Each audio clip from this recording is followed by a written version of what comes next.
సాధారణంగా ఏదైతే అధికార పక్షంలో ఉన్నటువంటి పార్టీలోకి వెళ్ళడానికి చాలామంది అయితే ఆసక్తి చూపుతుంటారు.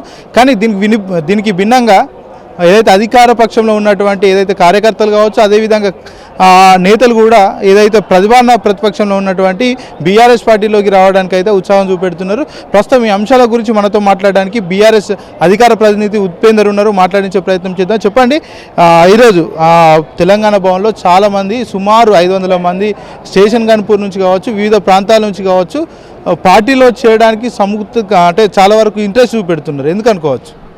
అంటే ప్రధానంగా మనం చూడాల్సింది ఏంటంటే గత 15 నెలలుగా ఇక్కడ కాంగ్రెస్ పార్టీ అధికారంలోకి వచ్చిన తర్వాత వాళ్ళు అనేక మాటలు చెప్పి, హామీలు ఇచ్చి, వాగ్దానాలు ఇచ్చి, గ్యారంటీలు అని చెప్పి, బాండ్ పేపర్ల మీద సంతకాలు పెట్టి, ప్రజలకు ఇచ్చి, వాళ్ళ రెచ్చగొట్టి అధికారంలోకి వచ్చారు.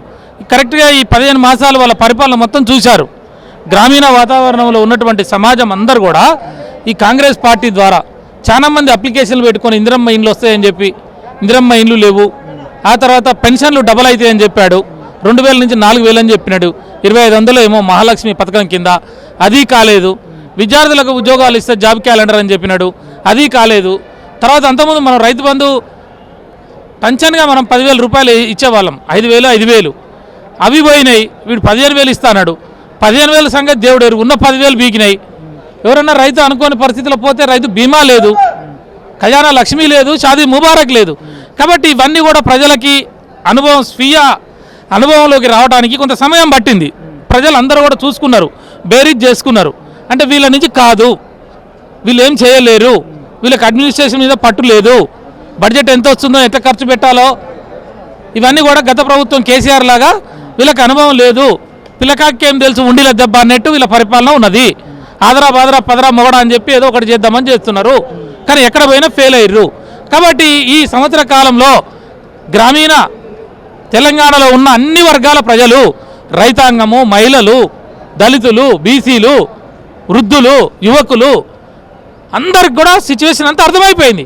కాబట్టి ఇక్కడ ఉంటే మనుగడ లేదు, ఈ నాయకులకు కూడా రాజకీయ భవిష్యత్తు లేదని చెప్పి తెలుసుకున్న తర్వాత ఎక్కడైనా మనము ప్రతిపక్షం నుంచి అధికార పక్షంలో పోగా మనం భారతదేశ రాజకీయాల్లో చూసాము ముఖ చిత్రంలో. కానీ ఈరోజు వాళ్ళందరూ కూడా కాంగ్రెస్ పార్టీ నుంచి పెద్ద ఎత్తున రోజు ఇక్కడ చేరికలు జరుగుతూ ఉన్నాయి. అంటే అర్థమేంటి? పబ్లిక్ మూడు అర్థమవుతూ ఉన్నది. అంటే ఇక్కడనే కాదు, మొత్తం తెలంగాణలో కూడా జనం కూడా సమస్యలన్నీ కూడా అర్థమైపోయింది, కాంగ్రెస్ యొక్క పాలన గురించి అర్థమైపోయింది. అందుకనే ఈరోజు మళ్ళీ బీఆర్ఎస్ భవన్ ఎక్కడుంది, కేసీఆర్ నాయకత్వాన్ని కోరుకుంటున్నారు. నాయకులు కానీ, కేడర్ కానీ, సమర్థవంతమైనటువంటి రాజకీయ నాయకుడు కేసీఆర్ తెలంగాణ ప్రజల బతుకులకి శ్రీరామ రక్ష, తెలంగాణ ఆస్తులకు కానీ, తెలంగాణ సామాజిక రాజకీయ నైసర్గిక స్వరూపం తెలిసిన కేసీఆర్ అయితేనే మా బతుకులు బాగుపడతాయని చెప్పి ఈరోజు వందలాది మంది కార్యకర్తలు ఇట్లా ఎందుకు వస్తూ ఉన్నారు అంటే ఉద్యమ నేపథ్యం చూసిర్రు. కేసీఆర్ ఉద్యమంలో నిధులు నియామకాలను చెప్పాడు. చెప్పిన తర్వాత తెలంగాణ రాష్ట్రం వచ్చినాక ఫస్ట్ నీళ్ళ పంచాయతీ తేల్చాడు, కరెంటు పంచాయతీ తేల్చాడు. కాబట్టి ఏమైంది? రైతాంగం అంతా కూడా పెద్ద ఎత్తున అభివృద్ధి జరిగింది తెలంగాణలో. జరిగిన తర్వాత ఈ కాంగ్రెస్ గవర్నమెంట్ వచ్చినాక నష్టం జరుగుతూ ఉన్నది, తెలంగాణ రైతాంగానికి నష్టం జరుగుతూ ఉన్నది, తెలంగాణ సమాజానికి నష్టం జరుగుతూ ఉన్నది. కాబట్టి ఈ రోజున ఆ ప్రజలందరూ కూడా అది అర్థం చేసుకున్న ప్రజలు పెద్ద ఎత్తున ఈరోజు కేసీఆర్ గారి నాయకత్వాన్ని బలపరచడానికి, కేటీఆర్ గారి నాయకత్వాన్ని బలపరచడానికి, వాళ్ళ రాజకీయ జీవితం మనుగడ సాధించాలంటే బీఆర్ఎస్ పార్టీ ఒకటే అని చెప్పి నమ్ముతున్నారు. కాబట్టి ఈరోజు వస్తున్నారు. మరి ఏదైతే అధికార పార్టీలో ఉన్నటువంటి నాయకులు కొంతమంది బీఆర్ఎస్ పార్టీని మొత్తం కూడా భూస్థాపితం చేస్తాం, ఇక పార్టీ కూడా మళ్ళీ బయటికి రాదు, ఇక పార్టీ క్లోజ్ అయిపోయినట్టే చాప్టర్ కూడా అని కాంగ్రెస్ సంబంధించినటువంటి నేతలు చెప్తున్నారు. ఏం చెప్పదలుచుకున్నారు ఈ విషయంలో? వాళ్ళకి అవి పగటి కళలు అంటారు, మనిషి కళలు అంటారు అనమాట. పగటి కళలు అంటారు. ఇట్లయితే బాగుండు, రాత్రే కోటీశ్వరన్ అయితే బాగాను, వాడు ఊకే కళలుగా అంటుంటాడు. వాడు అయ్యేది లేదు, పీకేది లేదు. అర్థమైందా? అట్లనే వీళ్ళు కూడా అంతే. వీళ్ళకేదో సాగు తప్పి కళ్ళు లొట్టబోయినట్టు 65 సీట్లతో వచ్చినారు. అర్థమైందా? నేనేమంటున్నా, మీరు వచ్చిన తర్వాత ప్రజలని, వాళ్ళ యొక్క ఆకాంక్షల్ని, మీరు ఇచ్చిన హామీల్ని ఎట్లా నెరవేరుస్తారో చేయకుండా కొన్ని రోజులు కేసులు అని చెప్పి కేసుల పేరుతోటి కొంతకాలం అడుగుతారేమో జనం అని, ఊర్లో కూడా ప్రశ్నిస్తారు, ఊర్లో కూడా గల్లాలు పట్టుకొని అడుగుతారు, ఎమ్మడబడి తరుముతారు, ఎమ్మడబడి కొడతారని చెప్పి అవి మరిపియటం కొరకు ఏం చేసిండు కేసీఆర్ బామ్మార్ దీంట్లో గంజాయి దొరికింది, కోకైన్ దొరికింది అని చెప్పి ఓ వారం రోజులు తిప్పిండు దాన్ని. అందులో గంజాయి లేదు, ఏం లేదు, అందులో కోకైన్ లేదు, ఏం లేదు.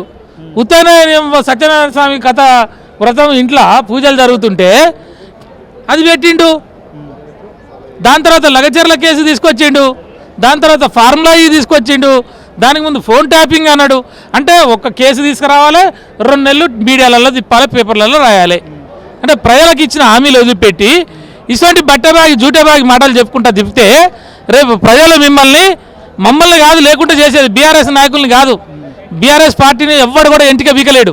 ఇంచు కూడా కేసీఆర్, ఒక ఎంటిక కూడా కేసీఆర్ చేతి మీద ఉన్న ఎంటికను కూడా బీకలేరు. రాసి పెట్టుకోండి మీరు. అంటే ఇలాంటి చర్యలు అధికార పార్టీ నాయకులు చేస్తే ప్రజలు యాక్సెప్ట్ చేస్తారా? మళ్ళీ రాబోయే ఎన్నికల్లో వాళ్ళకి ఏమైనా పబ్బం కట్టే అవకాశాలు ఏమైనా ఉంటాయా? ఇవాళ చూడు మా వాళ్ళు ఒక్కొక్క కార్యకర్త బెబ్బులి పులులై కూర్చున్నారు.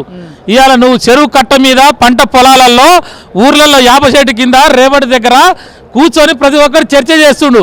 ఈ కొడుకు కయ్యాలో లక్ష్మి ఇస్తా అని చెప్పి ₹1,00,000 తో పాటు తులం బంగారం ఇస్తా అంటే ఊర్లలో ఒక్కొక్కల అమ్మాయిల పెళ్లిలై మనవరాలు కూడా పుట్టిర్రు. ఆ పెళ్లిలైన పిల్లలకి కొడుకులు బిడ్డలు కూడా పుట్టిర్రు. ఇవాళ ₹1,00,000 ఇవ్వలే. ఆడబిడ్డలు చెప్పులు తీసుకొని, పొరకలు తీసుకొని, కారం తీసుకొని రెడీగా ఉన్నారు. ఇలా ఈ కాంగ్రెస్ నాయకులు ఊర్లెమ్మడి పోతే చూడు, ఆ కాంగ్రెస్ పార్టీలో వాళ్ళే మా బీఆర్ఎస్ వాళ్ళుగా చూస్తున్నారు కదా, కాంగ్రెస్ పార్టీలో ఉన్న కార్యకర్తలే ఇవాళ ఈ నాయకులు ఊర్లలోకి పోతే ఎమ్మడబడి కొట్టడానికి సిద్ధంగా ఉన్నారు. అంటే మేము ఏడాది పాలించాం, ఇంకా 4 ఏళ్ళు పెండింగ్ ఉన్నది, ప్రజలు కూడా మమ్మల్ని యాక్సెప్ట్ చేస్తున్నారు, వాళ్ళు కూడా వేచి చూసడానికి రెడీ ఉన్నారు, సానుకూలంగానే స్పందిస్తున్నారు. కావాలనే బీఆర్ఎస్ పార్టీ చెందినటువంటి నాయకులు కావచ్చు, కార్యకర్తలు కావచ్చు, వాళ్ళని రెచ్చగొట్టి మా మీద బురదల్లే ప్రయత్నం చేస్తున్నారు అని చెప్తున్నారు. ఇలా ఎవరు రెచ్చగొట్టాల్సిన అవసరం లేదు. ప్రజలు చాలా తెలివైన వాళ్ళు. ఇంటిలో వాళ్ళు సందర్భంగా వాళ్ళు రెస్పాండ్ అవుతారు, వాళ్ళకి అన్నీ తెలుసు. ఇవాళ నువ్వు మూసి సంబంధించిన పరివాహక ప్రాంతంలో ఇక్కడ నువ్వు హరీష్ అన్న ఏమన్నాడు, నీకు దమ్ముంటే రా ఆడ మనం పాదయాత్ర చేద్దామని అన్నాడు. నువ్వు పోయి నల్గొండ జిల్లాలో ఎక్కడో పోయి చేసిండు, వెలుగొండ కాడ. అక్కడ కాదురా పోయి ఇక్కడికి రా, నువ్వు నీ కారు నేనే నడుపుకుంటూ వస్తా, నీ కారు నేనే తోలుతాం, మనం పోదాం బా మూసి పరివాహక ప్రాంతానికి అన్నాడు. వచ్చిండా? రాలే, డెంకపోయిండు. ఎందుకు పోయిండు అంటే ప్రజలకు తెలుసాడా ఆడ ఎస్సీలు బీసీలు ఉన్నారు, కొడుకు వాళ్ళ ఇండ్లు కూలగొట్టినావు, వాళ్ళు మొత్తం కూడా రోకల బండాలు తయారు చేసుకొని ఉన్నారు. ఇలా పొరకలు చీపీర్లు తయారు చేసుకొని ఊర్లలో మొత్తం మహిళలు కూడా లేచి కూర్చున్నారు. ఈ కొడుకులు అది 2 ఎకరాల భూమి ఉంటే 1 ఎకరానికి పైసలు వేసిండు. రైతు బంధులు ఎత్తమ్మి, రైతు భరోసా అన్నాడు, 15,000 అన్నాడు. ఏది నా బొచ్చుకాడా ఏది అంటురా? ఇవ్వాలగా నువ్వు ఒక్క పైసా ఇవ్వాలను బోసుడికే. ఇలా అలా అడుగుతున్నారండి మాటలు. మేమనే మాటలు కావు ఇలా. మా ఎందుకంటే చదువుకున్న వాళ్ళం మేము, బోసుడికే యూజ్లెస్ ఫెలో లుచ్చా అని మేము అనలేం. ఆ బిడ్డలందరూ అడుగుతున్నారు. ఇలా ఊర్లలో పోతారే బోసుడికే కళ్యాణ లక్ష్మి షాది ముబారక్ కింద తులం బంగారం దే అని అడుగుతున్నారు వాళ్ళు. కాబట్టి నేను ఏమంటున్నా, రేవంత్ రెడ్డి కూడా అంటున్నాడు కదా, మా పథకాలు అందటోళ్ళే ఎమ్మెల్సీ ఎన్నికలలో ఓటేయండి మాకని చెప్తున్నాడు. నీవు ఇప్పుడు ఎమ్మెల్యే ఎలక్షన్లు ఇప్పుడు లేవు కదా, ఎమ్మెల్సీ ఎలక్షన్లో వాళ్ళకి తెలుసు, వాళ్ళ గ్రాడ్యుయేట్స్కి నువ్వు జాబ్ క్యాలెండర్ ఇస్తున్నావు, సంవత్సరానికి 2 లక్షల ఉద్యోగాలు అన్నావు. నువ్వు వేసినవా వేయలేదా? ఎన్ని వేసినావు తెలియదా?